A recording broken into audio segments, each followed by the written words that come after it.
تو اللہ تعالیٰ اس بے غیرتی کو کیسے برداشت کرے گا کہ زمین میں نے بنائی، آسمان میں نے بنایا، بغیر ستون کے اور بغیر کھمبوں کے میں نے آسمان کی چھت لٹکا دی، 9 کروڑ 30 لاکھ میل کی بلندی پر میں نے سورج کو معلق کر دیا، 1 crore 40 lakh degree centigrade یہ گرمی روزانہ سورج ہمیں دیتا ہے، 2,40,000 میل کی بلندی پر چاند کو معلق کر دیا،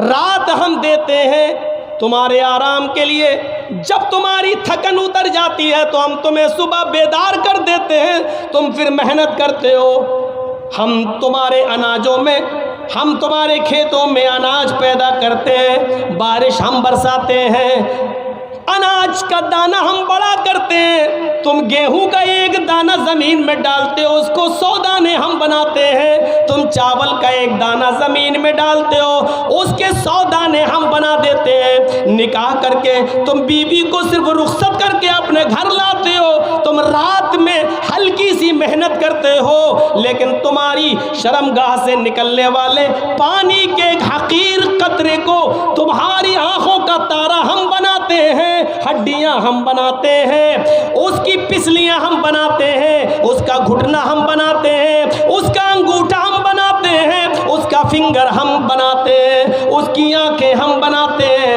سوچنے اور سمجھنے کے لیے اس میں دماغ ہم دیتے ہیں، ہم دیتے ہیں۔ اَيَحْسَبُ الْإِنسَانُ أَن يُتْرَكَ سُدًى أَلَمْ يَكُن نُطْفَةً مِّن مَّنِيٍّ يُمْنَىٰ ثُمَّ كَانَ عَلَقَةً فَخَلَقَ فَسَوَّىٰ فَجَعَلَ مِنْهُ الزَّوْجَيْنِ الذَّكَرَ وَالْأُنثَىٰ أَلَيْسَ ذَلِكَ بِقَادِرٍ عَلَىٰ أَن يُحْيِيَ الْمَوْتَىٰ، ہڈیاں ہم بنائیں، بنا سوا کر درست ہم کریں، خون ہم دوڑائیں، ہزاروں تاروں کا دماغ میں کنیکشن ڈال کر چمکتے ہوئے ٹیوب لائٹ آنکھوں کی شکل میں ہم دیں، یہ سارے کام ہم کریں، اور جب یہ 9 مہینے کے بعد بچہ جب تمہاری بیوی کے پیٹ سے باہر آئے تو کہہ دو کس کو بریلی والے نے دیا، اس کو اجمیر والے نے دیا، اس کو بدایوں والے نے دیا، اس کو کچھوچا والے نے دیا، اس کو پھلواری والے نے دیا۔ میرے بھائیو، اللہ رب العالمین اس بے غیرتی کو کیسے برداشت کر سکتا ہے؟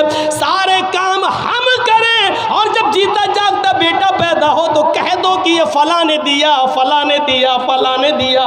ان الذین تدعون من دون اللہ لن یخلقوا ذبابا، اللہ کو چھوڑ کر تم جن کو پکارتے ہو، جن سے دعائیں کرتے ہو، جن سے منتیں اور ضمانتیں مانگتے ہو، یہ سارے کے سارے مل جائیں، لن یخلقوا ذبابا، یہ سب کے سب مل کر ایک مکھی بھی پیدا کرنے کی طاقت نہیں رکھتے، کہ بچہ پیدا کرنا تو بہت دور کی بات۔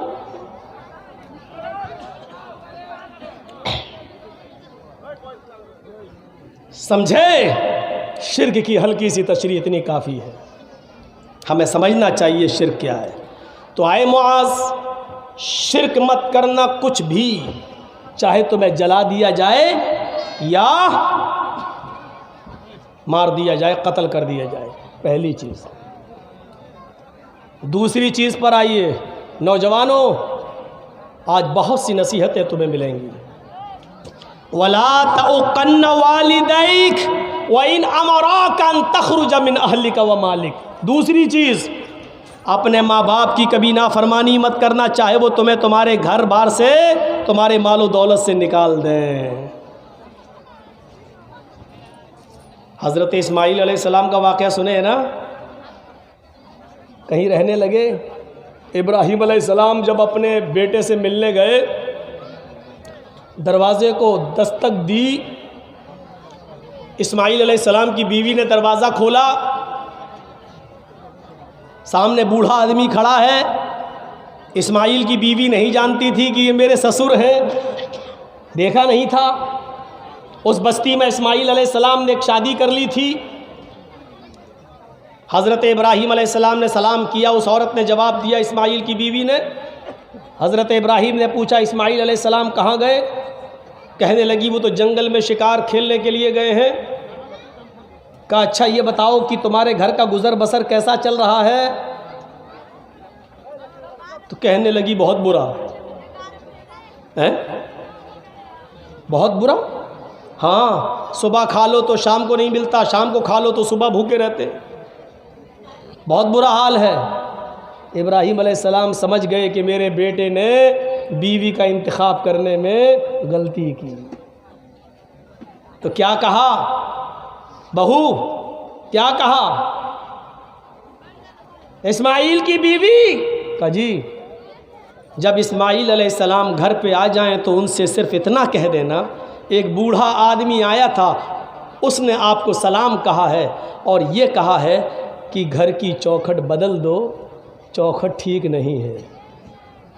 اب وہ بیوی دیکھتی ہے، کہتی چوکھٹ تو ٹھیک ہے، دروازہ بھی ٹھیک ہے، یہ بڈھا سٹیا گیا، اس کا دماغ خراب ہو گیا، چوکھٹ بالکل صحیح ہے، سردیوں میں دھوپ آتی ہے، گرمیوں میں ہوا آتی ہے، چوکھٹ تو سب ٹھیک ہے، یہ بڈھا سٹیا گیا۔ اسماعیل علیہ السلام جب گھر میں آئے تو بیوی نے پورا واقعہ سنایا تھا کہ ایک بڈھا آیا تھا۔ کہا اچھا کیا ہوا؟